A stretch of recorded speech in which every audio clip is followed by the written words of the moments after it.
Hello बच्चों, आज हम 12th क्लास की फर्स्ट यूनिट जो है इलेक्ट्रोस्टैटिक्स उसके बारे में बात करेंगे। 11th का सिलेबस हम कवर कर चुके हैं। जो नए बच्चे जुड़े हैं हमारे साथ उनके लिए भी हम बता देते हैं। ये हमारा पहला चैप्टर है 12th क्लास का, इसका नाम है इलेक्ट्रोस्टैटिक्स। 11th क्लास के जो आपके टॉपिक छूटे हुए हैं, आप जहाँ भी थे वो सारे हम आपको कवर करा के देंगे। एक बार एडमिशन कंफर्म होने के बाद में बेटा आपको सारी वीडियोस मिल जाएंगी। वो सारी वीडियोस के साथ हम हर एग्ज़ाम में एक चैप्टर 11th क्लास का साथ में आपसे पूछेंगे, जिसका आप रिवीजन करेंगे वीडियो देख के। जो भी नहीं आएगा वो आप मुझसे पूछेंगे, मैं आपको पूरा समझा दूंगा। एक बार ऑफलाइन होने के बाद में आप सीधा मेरे सामने बैठेंगे। Then every week I will cover the 1 unit of 11th class and the going on syllabus of 12th class. ये हमारा प्लान रहेगा। ओके, देखिए आज हम पहली यूनिट स्टार्ट कर रहे हैं। We are starting the first unit.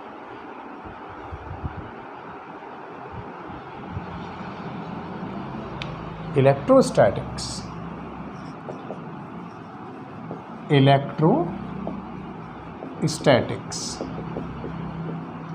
So basically electrostatics जो है वो स्टडी है चार्ज के बारे में।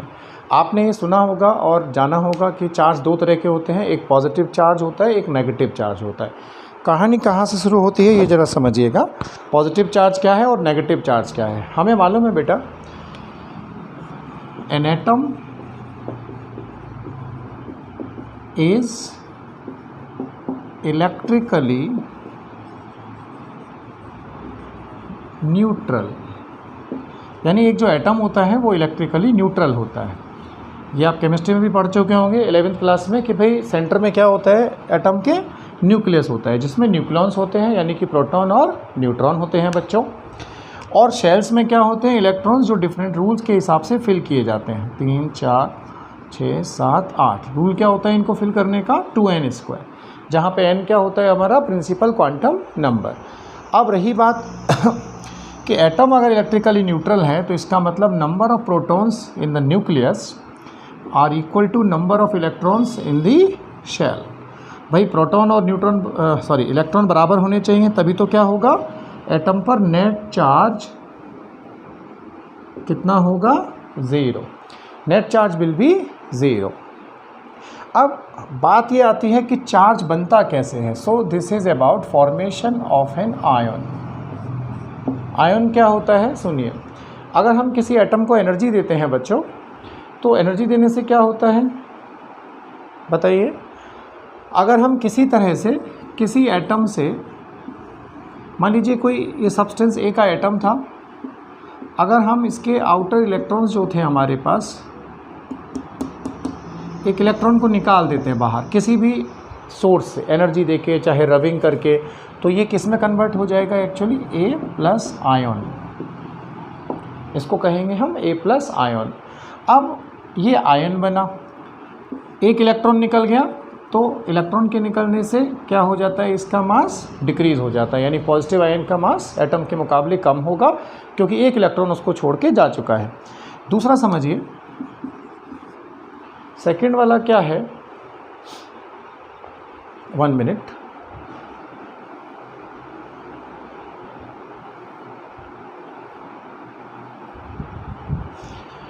सेकेंड ये है कि अगर किसी एटम पे इलेक्ट्रॉन आते हैं किसी और एटम से, तो एक इलेक्ट्रॉन इसको अगर एक्स्ट्रा ज्वाइन करता है तो ये किस में बदल जाएगा, नेगेटिव आयन में। इसको कहेंगे हम माइनस आयन। तो इलेक्ट्रॉन जिस एटम से गया वो बन गया पॉजिटिव आयन, और जिस पर गया वो बन गया नेगेटिव आयन। इसका मास क्या हो जाता है, इलेक्ट्रॉन इसको ज्वाइन करता है, इसलिए इसका मास इंक्रीज हो जाता है। तो हम ये कह सकते हैं इम्पॉर्टेंट लगा के कि भाई mass of negative ion is more then mass of positive ion. ऐसा क्यों, क्योंकि नेगेटिव आयन पे इलेक्ट्रॉन आता है और पॉजिटिव आयन से इलेक्ट्रॉन जाता है। सो ये हुआ आयंस के फॉर्मेशन का तरीका। इसको देखिए आप एक बार, 1 मिनट आपके लिए।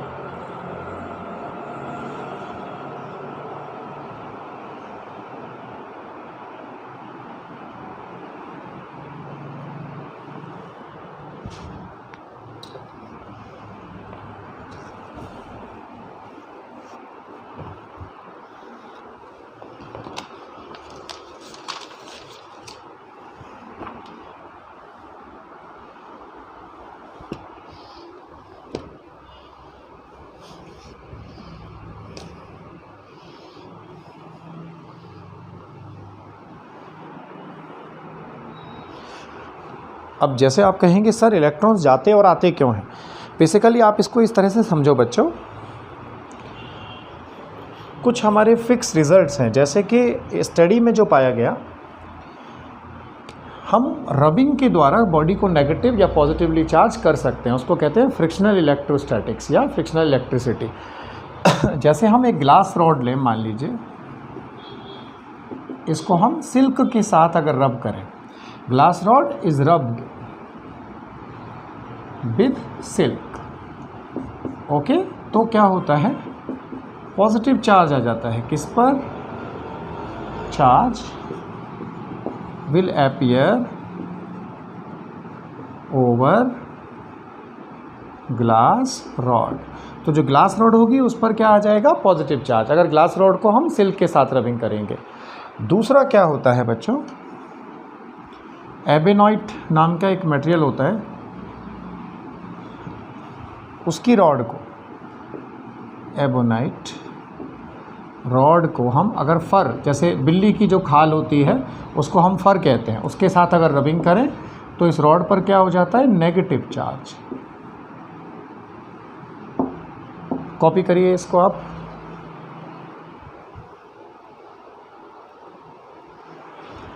एबोनाइट की रॉड को फर के साथ रगड़ने पर उस पर कैसा चार्ज आएगा, माइनस। माइनस है कि नहीं कैसे मालूम चला, जब हम रॉड को माइनस के पास ले जाएंगे तो वो रिपेल करेगी, किसी प्लस के पास ले जाएंगे रबिंग के बाद उस रॉड को तो वो उसकी तरफ अट्रैक्ट होगी, ओके। अक्सर हम एक एक्सपेरिमेंट करते हैं, जब हम छोटे बच्चे थे क्लास में तो हम बालों से स्केल को रगड़ते थे और कागज़ के पीसेस को उठाते थे, तो आपको मालूम होगा कि जब हम बालों से रगड़ते हैं तो चार्ज की एक्सचेंज होती है बालों के और स्केल के बीच में, तो स्केल पर जो चार्ज आ जाता है उसकी वजह से क्या होते हैं, न्यूट्रल पेपर पोलराइज होकर ऊपर की तरफ उठने लगते हैं, वो हम पढ़ेंगे अभी इंडक्शन में। फिलहाल आप ध्यान रखें, ग्लास रॉड को हमने सिल्क के साथ रब किया तो इस पर कैसा चार्ज आ जाता है, ग्लास रॉड पे पॉजिटिव चार्ज। एबोनाइट की रॉड को हमने अगर फर के साथ रब किया तो रॉड पे कैसा चार्ज होगा बच्चों, नेगेटिव चार्ज होगा।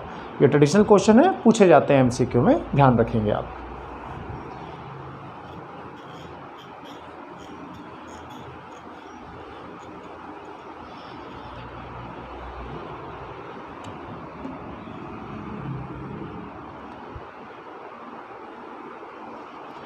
अब आता है चार्ज की डेफिनेशन, कि भैया चार्ज किसको कहते हैं। अब तक हमने आयन्स पढ़े हैं बच्चों, चार्ज नहीं पढ़ा। तो चार्ज की डेफिनेशन होती है, the group of ions is known as charge. Group of ion का मतलब क्या है, जैसे मान लीजिए कोई भी मटेरियल है हमारे पास, जब हम उसको एनर्जी देंगे तो इलेक्ट्रॉन एक नहीं जाता, भाई किसी भी सब्सटेंस में लाखों करोड़ों अरबों एटम होते हैं बच्चों। जब आप एनर्जी देंगे तो वो इलेक्ट्रॉन एक मास मूवमेंट करेंगे, यानी लाखों करोड़ों की संख्या में वो बाहर निकल के भागेंगे। मान लीजिए हमने दो सब्सटेंस लिए, ए और बी, और इससे जो है इलेक्ट्रॉन्स जाने लगे किस पर, बी पर, बहुत सारे, इनफाइनाइट या मिलियंस बिलियंस लाखों करोड़ों। तो इस पर कैसे चार्ज की ग्रुपिंग हो जाएगी, सारे के सारे ए प्लस ए प्लस ए प्लस। तो हम कहेंगे body A is positively charged, और जिस पे इलेक्ट्रॉन जा रहे हैं तो इस पे कैसे आयन्स बनते जाएंगे, बी माइनस बी माइनस। तो हम क्या कहेंगे, B is negatively charged body. B body जो है वो कैसी चार्ज है, नेगेटिवली चार्ज है, क्योंकि इसमें मास मूवमेंट हो गई इलेक्ट्रॉन्स की। एटॉमिक लेवल पर क्या बनता है, एक एटम से जाने से आयन बनेगा, इलेक्ट्रॉन के आने से एक एटम पर नेगेटिव आयन बनेगा। परंतु अगर मास मूवमेंट होगी तो वो क्या बनेंगे, बहुत सारे आयन्स कलेक्ट हो जाएंगे बॉडी पर, तो हम उसी को बोलेंगे group of ions on a body is called its charge, okay. तो ये ए बॉडी पर चार्ज कैसा हो गया, पॉजिटिव, बी बॉडी पर कैसा हो गया, नेगेटिव। कॉपी करिए। सो एटॉमिक लेवल पर आयन फॉर्मेशन और मास मूवमेंट की वजह से बॉडी पर चार्ज क्रिएट होते हैं। कॉपी करिए बच्चों।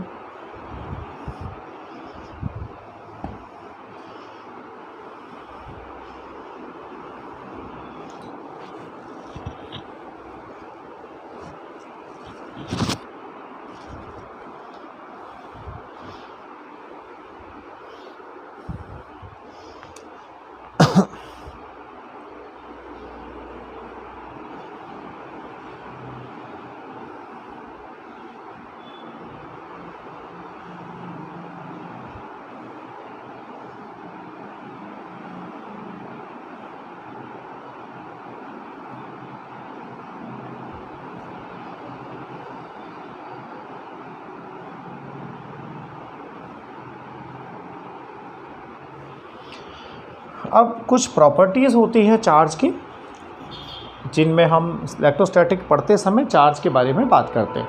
अब ज़रा मतलब समझो बेटा, इलेक्ट्रोस्टैटिक्स का मतलब क्या हुआ? स्टैटिक इफ़ेक्ट्स ऑफ चार्ज, यानी जब चार्ज एक जगह रखा हुआ है तो उसकी वजह से कुछ इफ़ेक्ट्स प्रोड्यूस होते हैं, उनको हम पढ़ते हैं इलेक्ट्रोस्टैटिक्स में। ओके, यानी electro plus static, static effects of charge comes under the branch which is called electrostatics. So now we can take a lecture on this. There are 3 main properties. The first one is called principle of conservation of charge, principle of conservation of charge. तो अब ये क्या कहता है conservation law? ध्यान से सुनना मेरा statement. The net charge of an isolated system remains always conserve, यानी किसी भी आइसोलेटेड सिस्टम, आइसोलेटेड का मतलब उसका सराउंडिंग से कोई लेना देना नहीं है, उसका नेट चार्ज क्या रहता है बच्चों? हमेशा कंजर्व रहता है। एक बॉडी से दूसरी बॉडी पर जा सकता है, दूसरी से पहली पर आ सकता है, परंतु सिस्टम के बाहर नहीं जाएगा। टोटल दोनों का जो सम है वो कांस्टेंट रहेगा। ठीक है, तो हम इसको लिखेंगे ऐसे, the net charge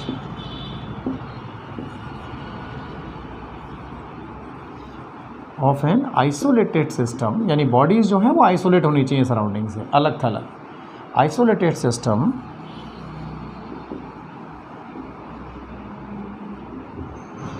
remains constant. अब इसमें 2 पार्ट आते हैं कि भाई हम कंजर्वेशन का इस्तेमाल कहाँ कहाँ करते हैं। सबसे पहली चीज़ समझिए आप इन केमिकल रिएक्शंस। भाई केमिकल रिएक्शंस में चार्ज कंजर्वेशन कैसे होती है?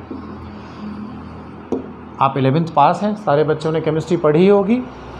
आयनिक बॉन्ड्स पढ़े होंगे आपने, Na+ और Cl-, राइट? उनमें आयनिक बॉन्ड होता है। तो अगर हम बात करें Na+ प्लस Cl- की, तो अगर हम इनको ऐड करेंगे तो क्या मिलेगा बच्चों? NaCl। ज़रा चार्ज देखिए इस पर, प्लस Na+ पर क्या था? +1 चार्ज, मतलब it is positively charge because it is 1 electron deficit, इसमें 1 इलेक्ट्रॉन कम है इसके एटम में। और यहाँ पर चार्ज क्या था? -1। तो नेट चार्ज कितना हो गया लेफ्ट साइड का? 0। और सॉल्ट पर तो कभी कोई चार्ज होता ही नहीं है बच्चों, सॉल्ट आर अनचार्ज। तो अगर आप देखें यहाँ इस पर +1, यहाँ इस पर -1, दोनों कैंसिल, नेट चार्ज 0। तो LHS का चार्ज भी 0 है और RHS का चार्ज भी 0 है। ठीक है, Na पर एक प्लस है, अगर आपको नीचे नहीं दिख रहा हो तो यहाँ देख लीजिए, यहाँ +1, यहाँ -1, कैंसिल हुआ तो लेफ़्ट का चार्ज 0, राइट का चार्ज भी क्या है? 0 है। यहाँ लिख सकते हैं हम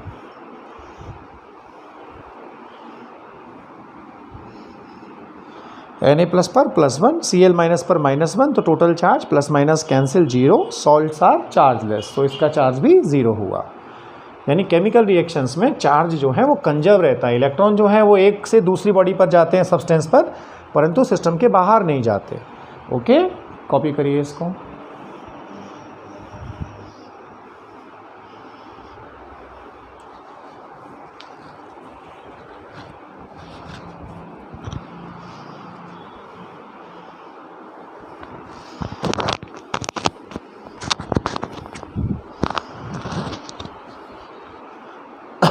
दूसरा आता है charge conservation in nuclear reactions.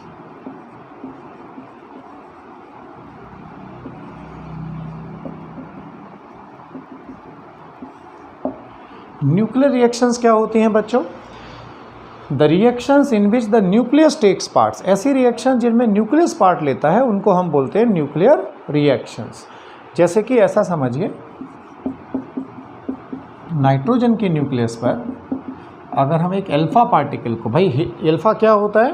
Helium nucleus को हम अल्फ़ा पार्टिकल बोलते हैं, इसकी बम्बार्डिंग करें तो हमें एक ऑक्सीजन का आइसोटोप मिलेगा और एक प्रोटॉन बाहर आएगा, इसको हम कहते हैं प्रोटॉन। आप जानते होंगे 1H1 is the formula of proton and this is called what? Alpha particle.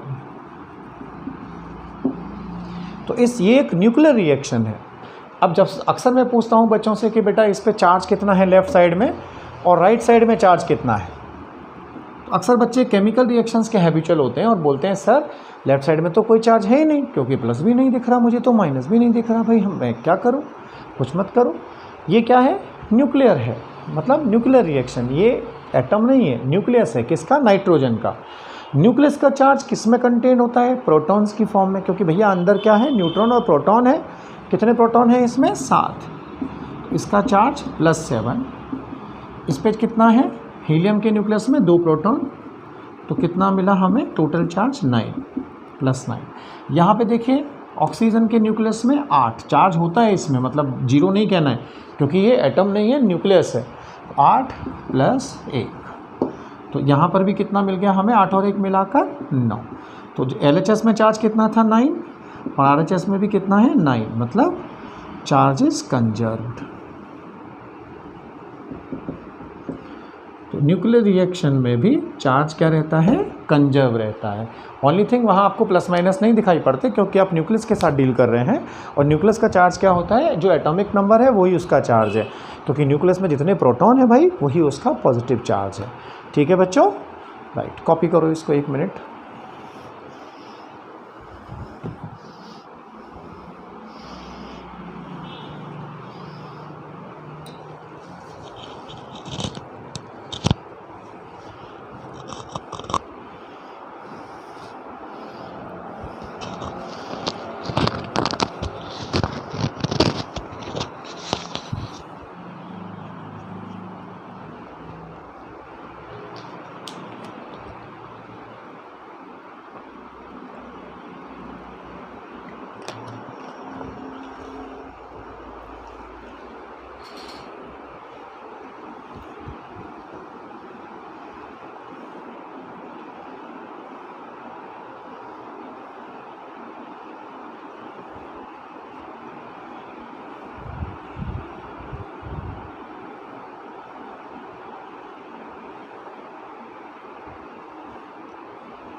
अब बच्चों इसमें अगली चीज़ जो है, ये पहला तो हुआ कंजर्वेशन ऑफ चार्ज, यानी आइसोलेटेड सिस्टम का चार्ज कंजर्व रहता है। नेक्स्ट इंपॉर्टेंट जो पार्ट है इसका, उसको हम बोलते हैं सेकेंड प्रॉपर्टी ऑफ चार्जेस, और वो क्या है, क्वांटाइजेशन। Quantization of charge.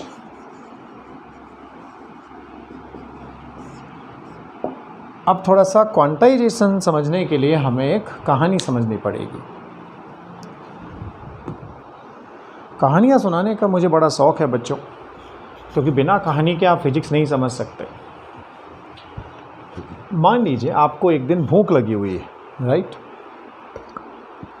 आप गए एक समोसे वाले की दुकान पर और आपने कहा भैया समोसा कितने रुपए का दिया है। उसने कहा कि भाई समोसा जो है एक पीस मैंने 10 रुपये का दिया है, राइट।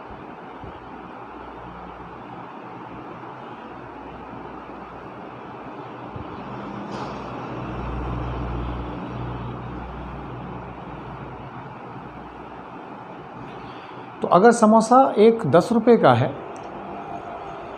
तो आपको कम से कम कितना समोसे खाने पड़ेंगे, एक समोसा आपको ख़रीदना पड़ेगा। अगर मान लो आपके पास 5 रुपये और आप कहें उससे कि भैया 5 रुपये ले लो और समोसे की पपड़ी जो है ऊपर वाला पार्ट मुझे दे दो, आलू आप रख लो, या 5 रुपये के आलू दे दो मुझे, पपड़ी आप खा लो, तो क्या वो आपको 5 रुपये की पपड़ी और समोसा अलग अलग देगा? क्या आपको लगता है ऐसा कि वो आपको देगा? नहीं देगा। क्यों नहीं देगा? क्योंकि अगर आपको ख़रीदना है तो आप एक ही समोसा खरीदेंगे। इसी तरह से क्वांटाइजेशन क्या होता है, फिर से डेफिनेशन सुनिए। The shortest possible quantity amount of a physical quantity which can not divide further is called the quantum of that quantity. यानी कि आपको मिनिमम एक छोटी सी अमाउंट तो लेनी ही पड़ेगी, उससे कम आपको लेना अलाउ नहीं है, उसको हम कहते हैं क्वांटम। तो पहले लिख लें इसको, the smallest possible amount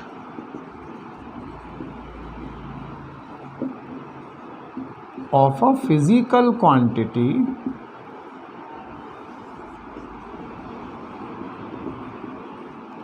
which cannot divide further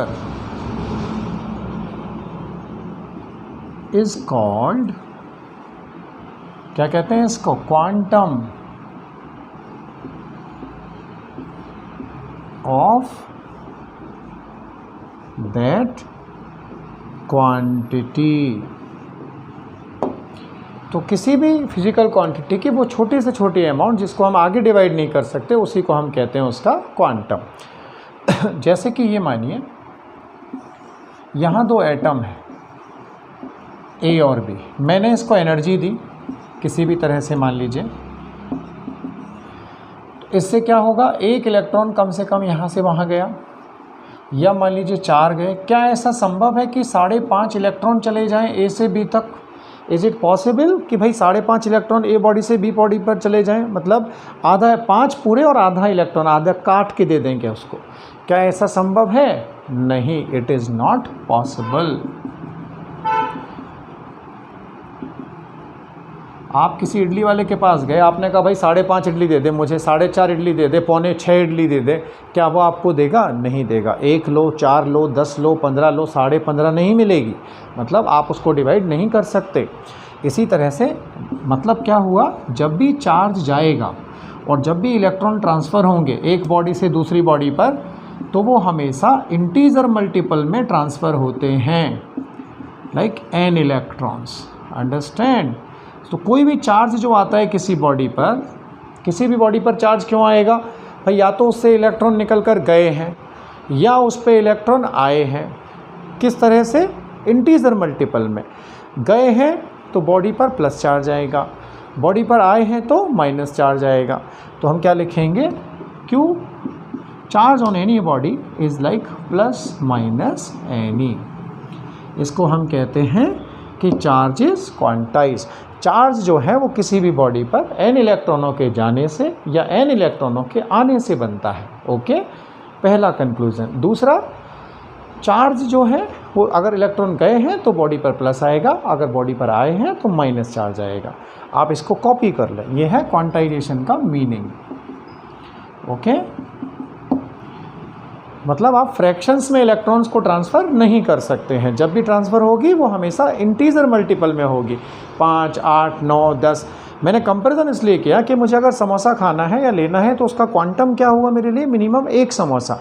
आपको 1 समोसा कम से कम खरीदना पड़ेगा, आधा आपको नहीं मिलेगा। 10 खरीदने पड़ेंगे, 10.5 नहीं मिलेंगे। तो मिनिमम क्वांटम क्या हुआ समोसे का? 1 समोसा। ऐसे ही चार्ज का क्वांटम क्या हुआ? Charge on an electron. तो हम यहाँ लिखेंगे क्वांटम ऑफ चार्ज, यानी चार्ज की छोटी से छोटी यूनिट क्या हुई? चार्ज ऑन 1 इलेक्ट्रॉन, यानी कि स्मॉल e। ये इसका क्वांटम है। ओके, चार्ज क्रिएशन इसकी वजह से होता है, मिनिमम e। इसको हम तोड़ नहीं सकते। ओके, 1 जाएगा कम से कम, आधा इलेक्ट्रॉन नहीं जाएगा, 1 या उससे ज़्यादा जाएंगे। पहले कॉपी करें, हम एग्जाम्पल लेंगे 2।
Okay, so it is the enough time to copy all this बेटा। बाकी आप पॉज करके कॉपी कर लेना। देखो ध्यान से, अब क्वेश्चन कैसे आएगा, क्वांटाइजेशन का इस्तेमाल कैसे करना है वो हम ज़रा सीखते हैं। पहला एग्जाम्पल देखिए, मान लीजिए ये बॉडी x है और ये बॉडी y है। x से y पर 5000 इलेक्ट्रॉन्स मूव करते हैं। Then what is the charge on x and what is the charge on body y। तो अब सीधी सी बात है भाई, एक इलेक्ट्रॉन के जाने से क्या चार्ज आता है, प्लस ही बॉडी पर, और एक इलेक्ट्रॉन के आने से क्या आता है, माइनस ही। तो भाई हम ये देखेंगे, charge can be written as NE। कोई भी चार्ज n इलेक्ट्रॉन के जाने से या आने से आता है। तो सबसे पहले हम x के बारे में बात करते हैं।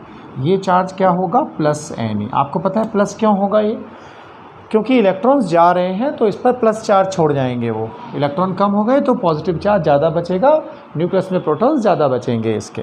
तो हम क्या लिखेंगे, 5000 इलेक्ट्रॉन का चार्ज क्या होता है, ये वाला।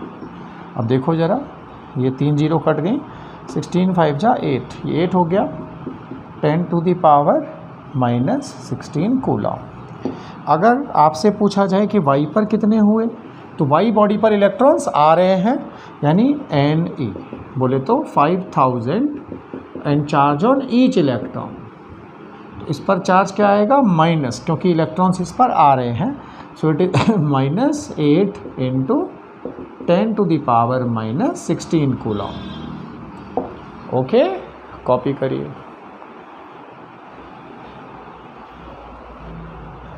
ये -8 × 10 पावर -16 कूलम।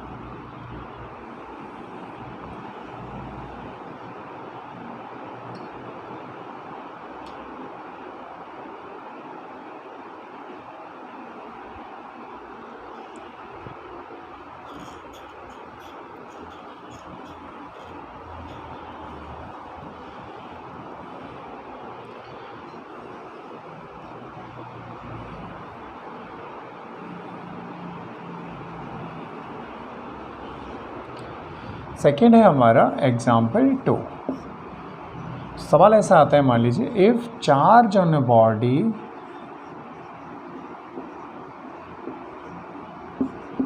इज 64 या 6.4 into,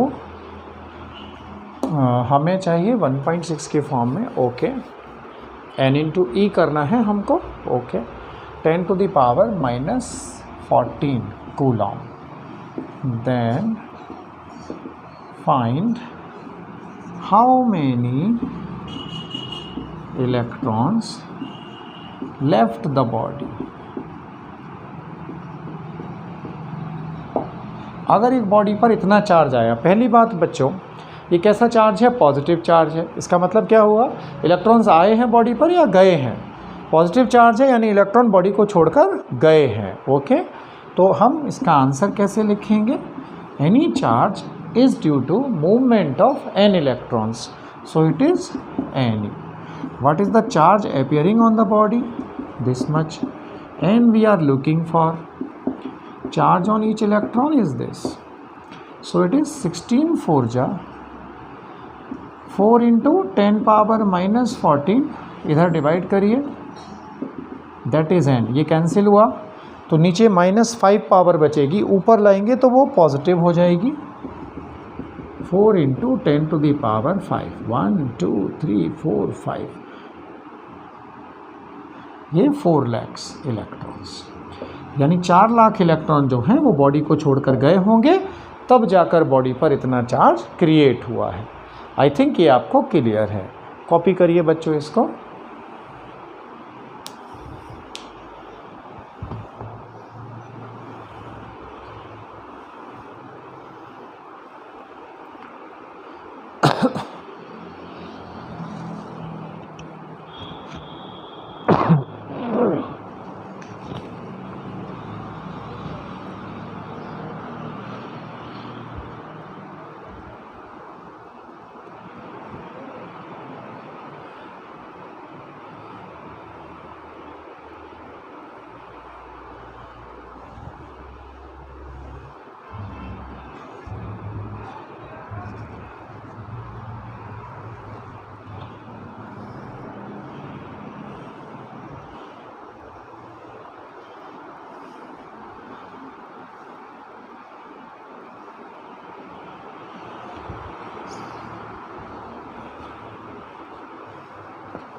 okay.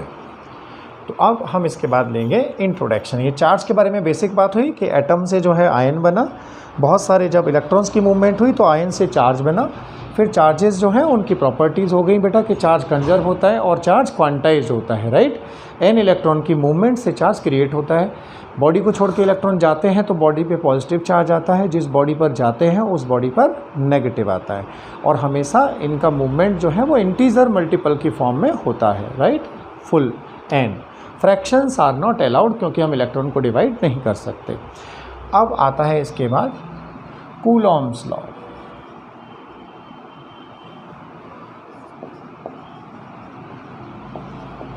Coulomb's law. So basically आज हम कूलॉम लॉ को केवल डिफाइन करेंगे। कूलॉम लॉ क्या बताता है? Coulomb law tells us about the force between 2 point charges, right. सबसे पहली चीज़ तो ये है, कूलॉम ने ये बताया whenever there are 2 point charges placed close to each other then they will apply the electrostatic force on each other, right, and nature of this force depends upon the nature of charges। तो पहले 2 points हमें ध्यान रखने हैं। Similar charges और same charges repel each other,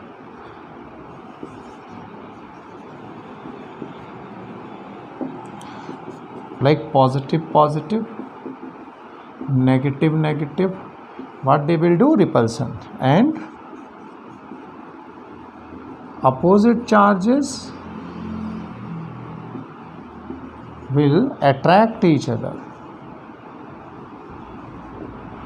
Opposite charges will attract each other। जैसे plus और minus को नज़दीक रख दें तो उनमें क्या लगेगा? Attraction, like plus Q and minus Q. Nature का लॉ है बच्चों। क्लास में बैठते हो, कोई अगर बॉयज़ हैं, कोई नई लड़की आई तो डेफिनेटली आप बार बार पलट के देखते हैं भाई ये बच्ची कहाँ से आई, कैसे आई। नए बच्चे हैं तो आप सोचते हैं बच्चा कहाँ से आया, क्या नहीं आया। ये this is the law of nature.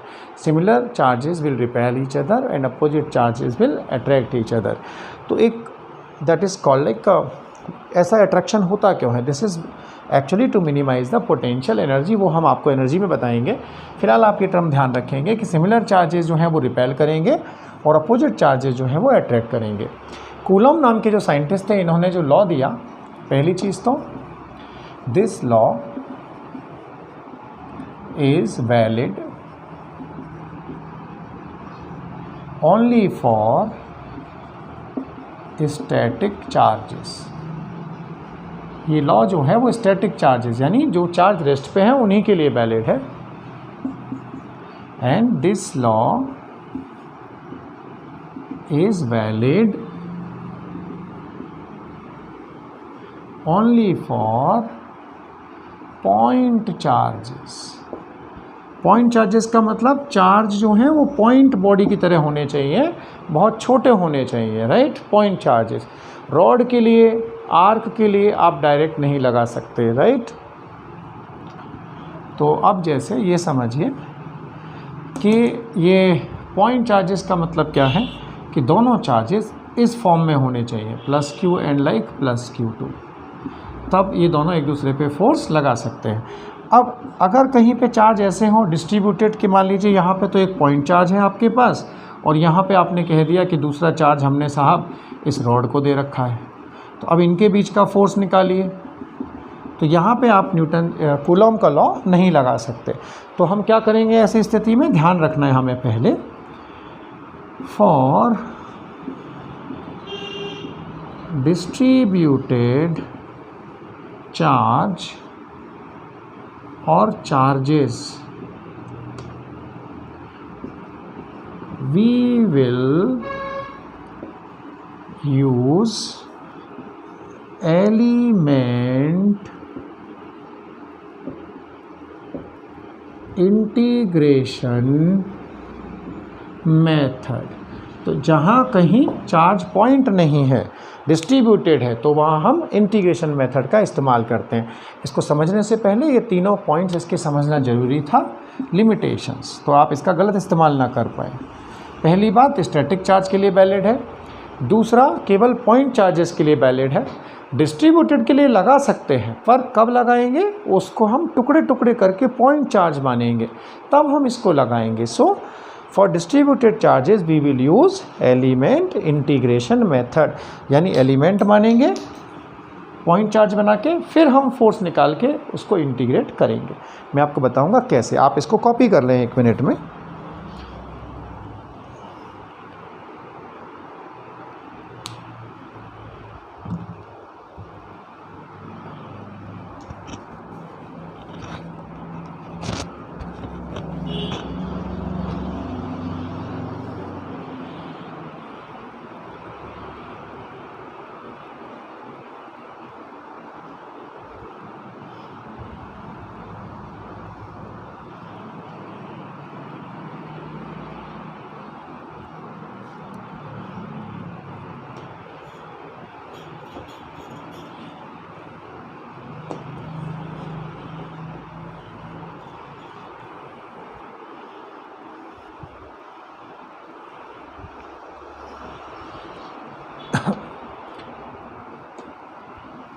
अब ये है वैल्यू ऑफ फोर्स, तो इसको कहते हैं law of Coulomb, COULOMB, Coulomb. उन्होंने क्या बताया, ध्यान से सुनना बच्चों, कूलॉम के हिसाब से क्या है, द इलेक्ट्रोस्टैटिक फोर्स, लिखिए आप मेरे साथ, the electrostatic force between 2 point charges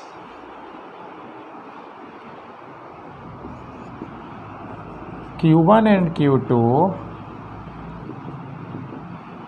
is directly proportional to product of charges। यानी कि अगर ये 2 चार्जेस हैं बच्चों हमारे पास Q1 और Q2 और दोनों ही पॉइंट चार्जेस हैं, इनके बीच में जो फोर्स ऑफ इंट्रैक्शन लगेगा जो नेचर पर डिपेंड करेगा, अगर दोनों सेम है तो रिपल्सन, अपोजिट हैं तो अट्रैक्शन। तो फोर्स की जो वैल्यू है वो इनके प्रोडक्ट के प्रोपोर्शनल होती है, ये आपको ध्यान रखना है, राइट। दूसरा, force of interaction is proportional to square, inversely proportional to square of distance between them, यानी इन दोनों के बीच जैसे आप समझ ही सकते हैं ये फोर्स लग रहा है दोनों का रिपल्सन, Q1 Q2 पर लगाएगा, Q2 Q1 पर लगाएगा रिपल्सन। तो force of interaction between 2 point charges is proportional to product of charges. Second statement, force between 2 point charges is inversely proportional to square of distance between them.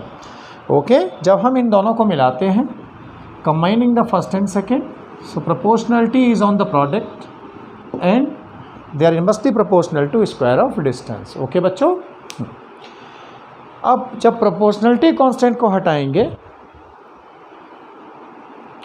तो एक term आती है, right.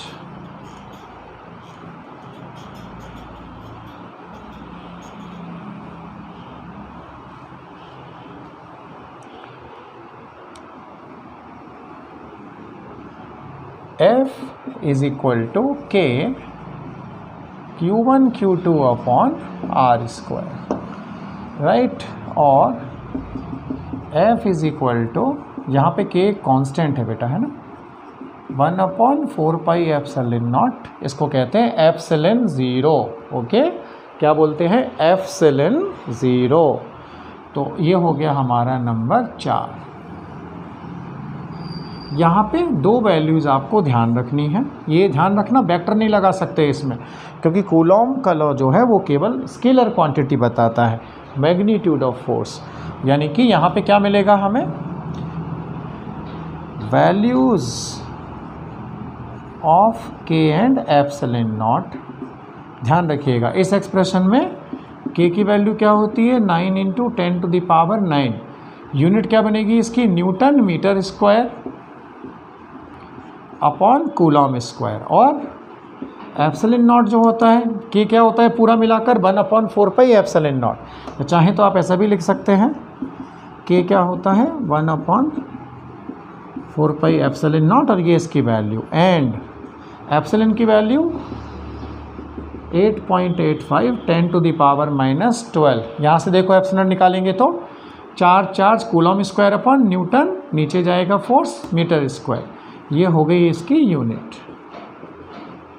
आप कई बच्चे यहाँ कहते हैं सर ये तो कांस्टेंट्स हैं तो आप इनकी यूनिट क्यों लिख रहे हैं? बच्चों कांस्टेंट दो तरह के होते हैं, एक होते हैं न्यूमेरिकल कांस्टेंट जैसे पाई है, 2 है, 4 है, 10 है, ये न्यूमेरिकल कांस्टेंट है, इनकी यूनिट नहीं होती हैं।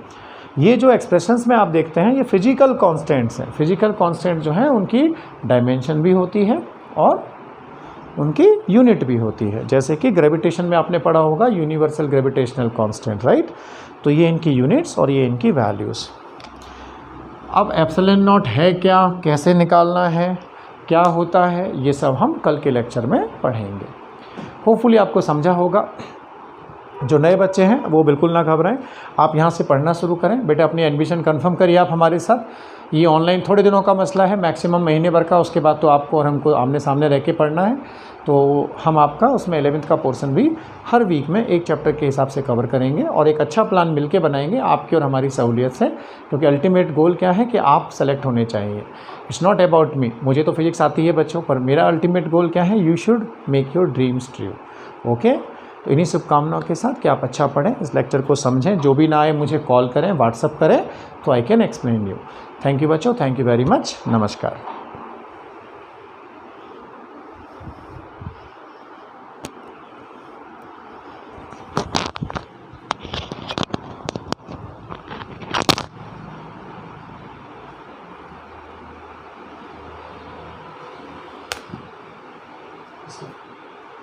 कॉपी कर लीजिए इसको।